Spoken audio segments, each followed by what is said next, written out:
Greetings. This is my presentation on Alzheimer's disease, the history, causes, signs and symptoms, treatments, and education. I'm Molly M. Roseno, and this is for Pathophysiology Nursing 120. So just a little brief history of Alzheimer's disease. Alzheimer's disease is named after Dr. Alois Alzheimer, who in 1906 first identified what are now known as amyloid plaques and tau tangles while performing the biopsy on the brain of a woman who had died after experiencing an unusual cognitive decline. Cognitive decline in aging people has been noted throughout human history, with mentions in ancient Egyptian documents dating back to 2000 BCE. In ancient Greece, Pythagoras, as well as Hippocrates and Plato, described cognitive decline as being an expected part of the aging process, while the Roman philosopher Cicero theorized that dementia was not an expected part of aging. By 600 AD, Saint Isidore first made mention of the term dementia, meaning a state out of mind. In the Middle Ages, dementia was believed to be the result of witchcraft, and at times, those with dementia were victims of witch hunts, with many being burned to death. Dementia as a medical diagnosis was first used in 1797 by French physician Philippe Pinel, who, with one of his peers describing, dementia is that disabilities are shown in discernment, intellectual ability, and will due to brain diseases, and is to lose joyfulness enjoyed, and is that the rich become poor. In 1894, Swiss physician Otto Ludwig Binswanger published a report describing both vascular dementia as well as presenile dementia. The patient of Dr. Alzheimer, Auguste Dieter, began showing symptoms of cognitive decline in 1901 when she was 51 years old. These symptoms included delusions, memory loss, and inability to complete tasks that she had been performing for years, such as cooking. Auguste also experienced insomnia and a decreased ability to communicate verbally and in writing, and she was hospitalized under the care of Dr. Alois Alzheimer. Auguste died in 1906 of pneumonia and septicemia, at which time Dr. Alzheimer performed the brain biopsy in hopes of identifying the causes of her decline. And here I have pictured, this is Auguste Dieter herself, and those are Dr. Alzheimer's drawings of the tangles he found after the brain biopsy. So what causes Alzheimer's disease? There are many factors that lead to the development of Alzheimer's disease, which I'll discuss each in depth on later slides. There's plaque development, neurotransmitter changes, and brain shrinkage.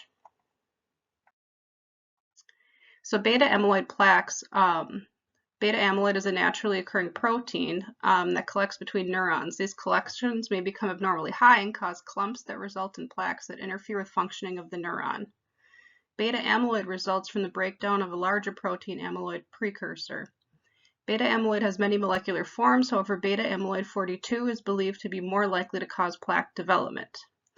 Lecanemab and donanemab have been approved by the FDA. They target amyloid and may decrease the formation of plaques, leading to the slowing of cognitive decline.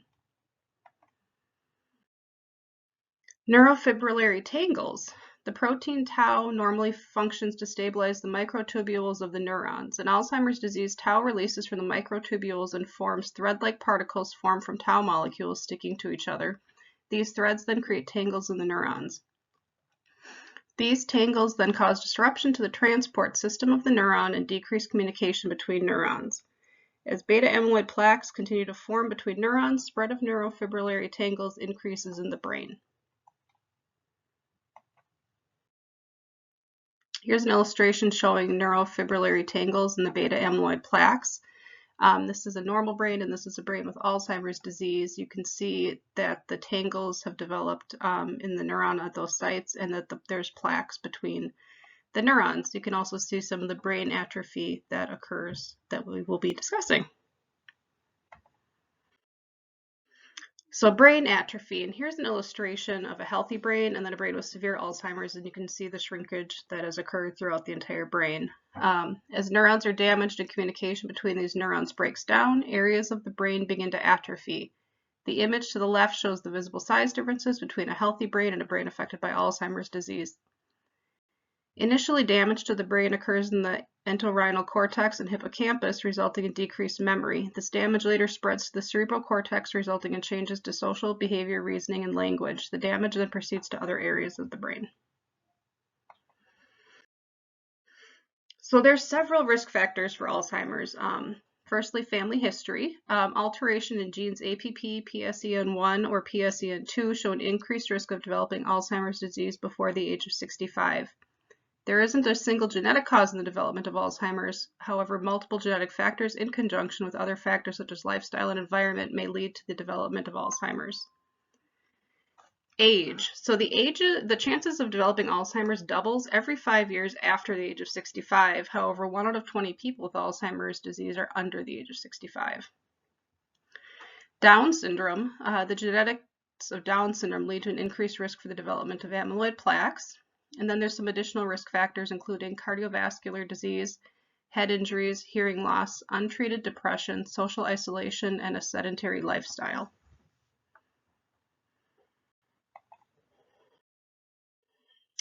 So diagnosing Alzheimer's disease, there isn't one single diagnostic test for Alzheimer's disease. It is diagnosed through multiple different tests.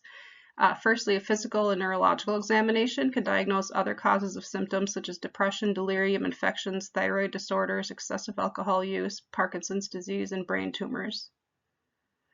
Cognitive testing can include Neuropsychiatric Inventory Questionnaire, the NPIQ, Functional Activities Questionnaire, FAQ, the Montreal Cognitive Assessment, or MoCA, Mini Mental State Exam, or MMSE, Ascertained Dementia 8 or 88, and Automated Neuropsychological Assessment Metrics, or ANAM. There's also genetic testing, and it's not always recommended, but they can determine the presence of abnormal genes that may increase the risk of Alzheimer's disease.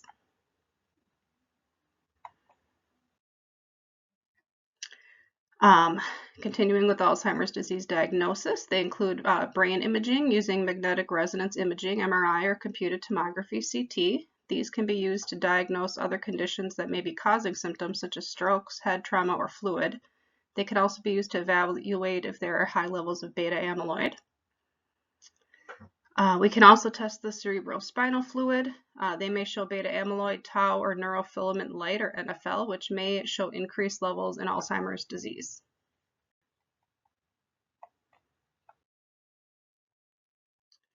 So Alzheimer's disease staging, there are several stages of Alzheimer's with different signs and symptoms. Mild Alzheimer's, a person at this stage may show difficulty managing money, wander, take longer to perform activities, and show personality and behavioral changes.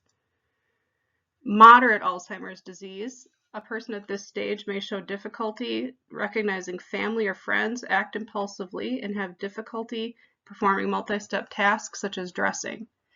There may be additional behavioral changes such as paranoia and delusions. In severe Alzheimer's disease, a person at this stage cannot communicate or provide care for themselves, and the body begins to shut down.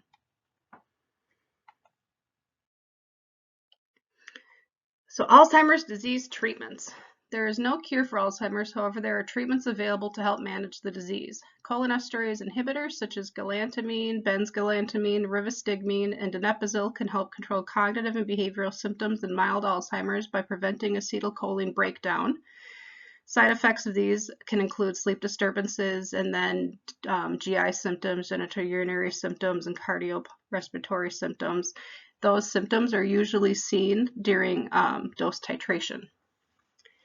An N-methyl deaspartate or NMDA antagonist, memantine, also known as Namenda, may help decrease cognitive symptoms in moderate Alzheimer's, and side effects can include dizziness, restlessness and agitation, constipation, ocular effects, nausea, dyspnea, confusion, headache, fatigue, rash, diarrhea, and urinary incontinence.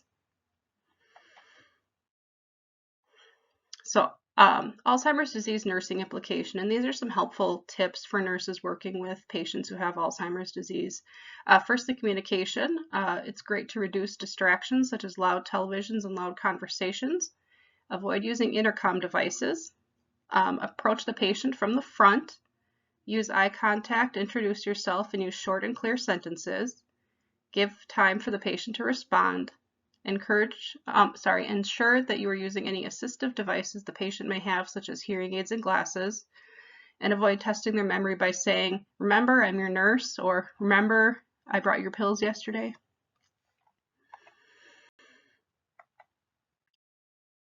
Providing care. So provide consistent staffing assignments, avoid room changes, always tell the patient what you are doing, give simple directions and give time for them to perform the task. And if there's items such as catheters, feeding tubes, or drains that are present, make them less visible if possible.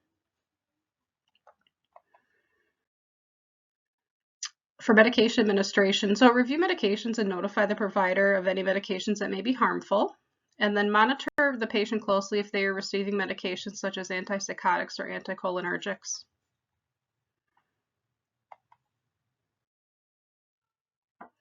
Some patient and family education. These topics are great to educate your patient with Alzheimer's and their family or caregivers, and include make a daily plan, but be flexible. Be patient when answering repetitive questions. Do not argue with the patient if they are stating incorrect information. Use written information such as daily activities and phone numbers. Have a consistent nighttime routine and use a nightlight. Avoid major changes in the home. Keep the home safe, lock up medications, cut down on clutter, keep the water heater at a safe temperature, less than 120 degrees Fahrenheit, and encourage physical activity and exercise. Thank you very much. This has been a little bit about Alzheimer's.